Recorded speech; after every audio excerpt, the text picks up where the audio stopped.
What does Tucker Carlson think about election? Hi, I'm Ken Yates from Grace Evangelical Society, and I'd like to answer that question and show a video clip that Tucker Carlson recently made concerning this topic.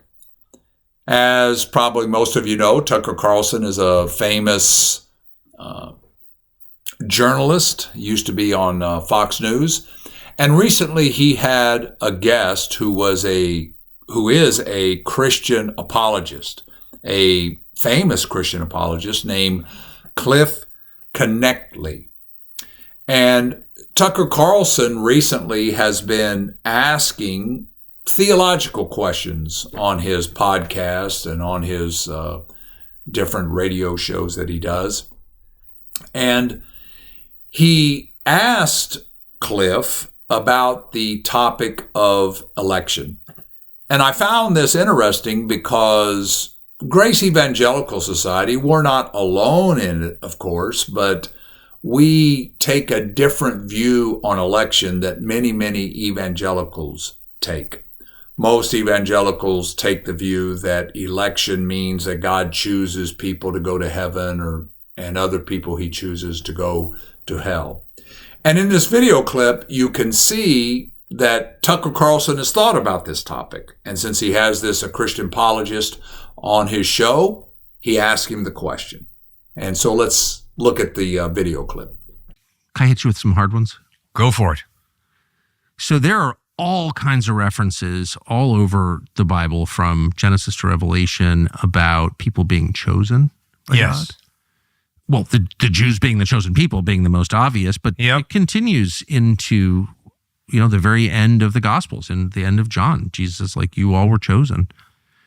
What does that mean exactly? There are lots of people who weren't chosen. Jesus's enemies died with, according to Christianity, the sin of opposition to Jesus on them. Is there like an elect who were just like chosen to be followers of Jesus, and then the rest who just weren't chosen and won't be?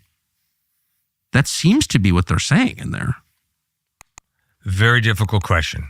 And equally committed followers of Christ disagree. In my last sermon... Sorry to... No, I'm not sorry. It's a great issue. In the last sermon I preached, I used an illustration from South Africa. In a very, very fine South African seminary, it was taught Afrikaners are the chosen people, which means they are superior to blacks, coloreds, and Indians. And Brits. They hate the Brits. Incredible. Understandably. I would argue that is a total misunderstanding of the word chosen in the Bible. I would argue that when the Bible talks about God choosing the Jewish people, it doesn't mean all Jews are going to heaven. It doesn't mean the Jews are superior to Gentiles. It simply means that when God chose to reveal himself more clearly than simply through creation, general revelation, he chose the Jewish prophets, and he spoke through the Hebrew prophets.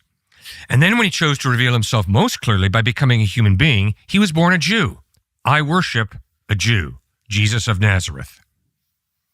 It does not mean that the Jews are God's pets. No, they're valuable human beings created in the image of God. But a Jewish thug is a thug. The same way a Hamas thug is a thug, the same way a Hezbollah thug is a thug, the same way a Palestinian thug is a thug. We're all human beings created in the image of God with a free will, and we are responsible for what we do.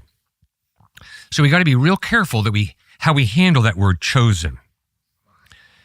And no, I do not think that God chooses certain people to go to heaven and he chooses others to go to hell. One of the most painful experiences I had was at Stanford. I was speaking in a dorm lounge, and a lot of faculty, for some reason that I don't know, showed up. And I tried to pull those faculty out to express their worldview, their faith, whatever it was. They refused to. They remained totally silent, and it was the students who dialogued with me. But afterwards, one professor said, all right, Cliff, let's go to the kitchen there, and let's talk. And I mean, that guy laced into me. It was incredible. And I mean, he called me some interesting words, and it just was really negative. What was he mad about? Well, that's what I didn't know until afterwards. I went to the students who had invited me to Stanford and I said, gosh, I had the most intense discussion with your religion professor imaginable. No one hates God more than a religion professor at Stanford. Yeah, Sorry. Well, what was so scary was the guy who invited me said, Cliff, that guy grew up in a home where his dad was a minister and he had a brother. And one day their father looked him in the face and he said to the other brother, you're predestined to go to heaven. And he looked into the face of the guy who's now the religion professor at Stanford, but this was years ago, so I doubt he's there now, and said, and you're predestined to go to hell. Can you imagine that? What an incredible perversion of the whole idea of predestination, of the whole idea of chosen or elect. And yet here's a Stanford University religion professor who was treated that way by his own father, who was a minister. I really like the answer that Cliffe Knechtle gives here. He rightly says that God does not choose individuals for heaven or for hell. And he agrees with the typical Grace Evangelical Society view. This is Bob Wilkins' view. This is my view as well. And I think most people within Grace circles, that what he says is that at least many of the times what's going on there in the New Testament is that when it speaks of election, particularly when it comes to God choosing Israel, that, and even though Cliffe doesn't use this term, it's a corporate election. God chose the nation of Israel, and he was going to use them to reveal himself to the world. And again, Cliffe doesn't use these words, but what he says is that not everyone in the chosen nation is a believer. Now, we don't know how many people in the Old Testament, for example, during the Exodus, how many of them were believers and how many of them were not believers. But the words that Cliffe uses is a thug in the nation of Israel was a thug. Now, I don't know if he meant that if you're a thug, you're not a believer. If that's the case, then that's not true. But his point remains. He says, if you're a thug and you're a Gentile, you're a thug. If you're a thug and you're a Jew, you're a thug. If you're in Hamas and you're a thug, you're a thug. His main point there was that God does not choose individuals, but he chooses, in many cases when the word is used, he chooses a corporate entity. And by the way, even though he doesn't discuss it in the video, that's true for the church as well. In Ephesians chapter 1, it talks about God electing us. He's talking about the church. God chose the church to accomplish his purposes in certain areas upon the earth.